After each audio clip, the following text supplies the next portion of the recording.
So hello, তো আজকে 25th of December. তো আমরা যাচ্ছি আজকে সেন্ট পল ক্যাথিড্রাল চার্চে। তো সেখানে পুরো চার্চটা ভিজিট করব, আরও অনেকগুলো চার্চ দেখার ইচ্ছা আছে। তো তার আগে তোমাদের এত সুন্দর একটা গোলাপ আমি একটু দেখিয়ে দিতে চাই। দেখো কত সুন্দর গোলাপটা ফুটেছে, জাস্ট দেখো একবার। আর এটা এটা সবে ফুটছে, এটা কিন্তু হলুদ রঙের, দেখো এটা হলুদ রঙের। হ্যাঁ, আর ওই যে ওইখানে দেখো দুটো বাচ্চা, আর ওই যে মা ওখানে শুয়ে আছে।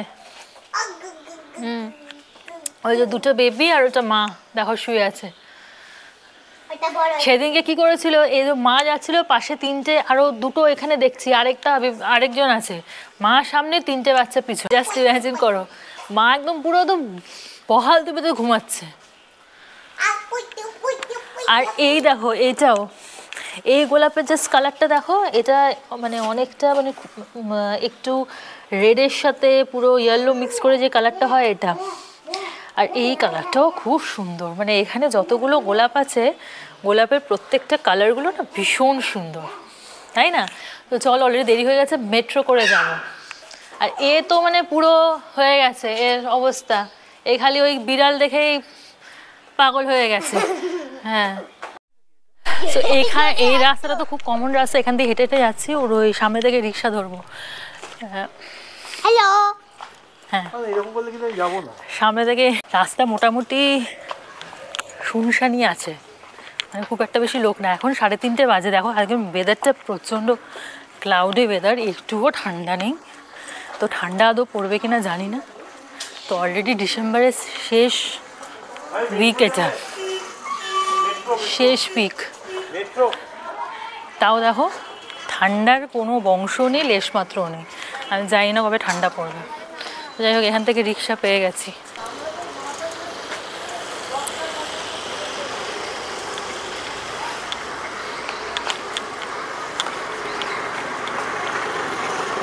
আগে আগে তুমি ওঠো।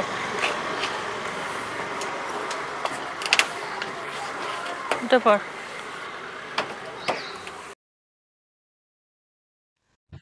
আমরা নেমেছি রবীন্দ্রসদন মেট্রো স্টেশনে। জাস্ট মেট্রোটা একবার দেখো যে এই স্টেশনে কতটা ভিড় হয়েছে, প্রচুর লোক এই রবীন্দ্রসদনে নেমেছে।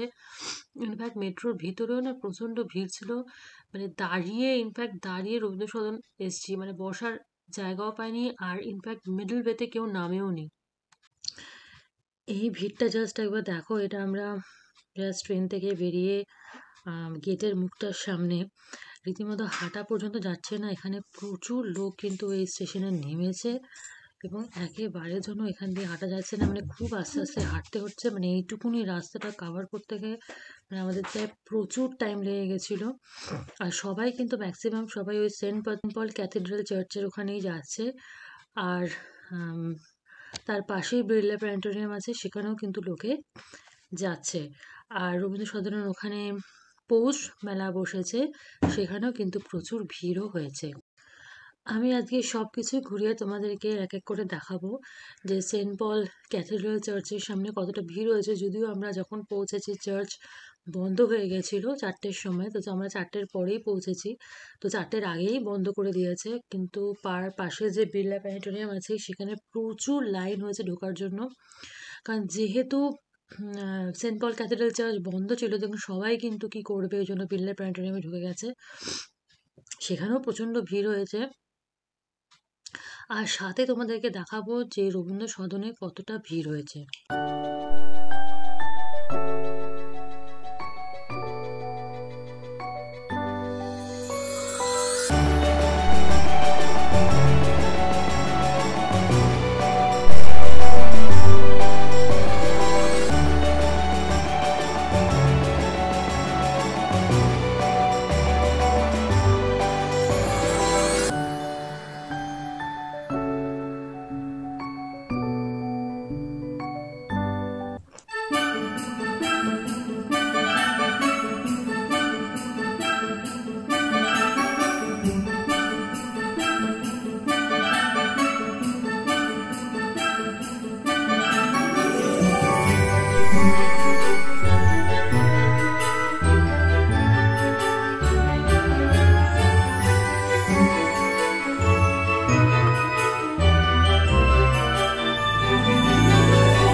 এখন আমরা দাঁড়িয়ে আছি সেন্ট পল ক্যাথিড্রাল চার্চের সামনে। তো চার্চটা তো ভেবেছিলাম কি চার্চটা খোলা থাকবে, তো দেখলাম যে ওখানে লেখাই আছে যে চার্চটা 4টের সময় পুরো বন্ধ হয়ে গেল। তো এই পুরো এই লাইটিংগুলো এতটা সুন্দর লাগছে দেখতে, মানে খুবই ভালো লাগছে। তো এই লাইটিংটা দেখার জন্যই না মানে এই রাত্রিবেলাটায় আসা, না হলে একটু সকাল সকালে আসা যেত, বাট জাস্ট বিকজ এই লাইটিংগুলো খুব সুন্দর লাগে বলে এটা এরকম লাইটিং পার্ক স্ট্রিটেও হয়। তো আমরা গত বছর পার্ক স্ট্রিটেও তোমাদেরকে সকলেকে দেখিয়েছিলাম যে এরকম ধরনের লাইটিংটা হচ্ছে।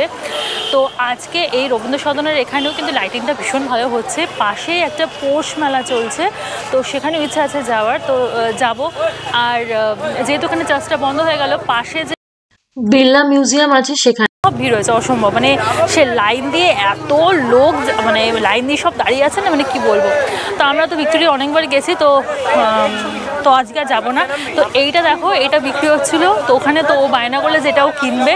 তো এটা বলছে 100 টাকা, মানে ইমাজিন করে, এটা বলছে 100 টাকা, মানে লুটপাট চলছে পুরো। তো যাই হোক, এটা 50 টাকা দিয়ে কিনলাম। এটা কিছুই না, এখানে একটা ব্যাটারি সিস্টেম আছে, তো জাস্ট আলোটা জ্বলছে। তো বাই দ্য টাইম ও যখন ঘরে রিচ করবে, তো এটা না একদম পুরো শখ হয়ে গেল, নিবেও, মানে ব্যাটারি শেষ হয়ে যাবে, আর এটা ব্যাটারিটা লাগানোও যাবে না।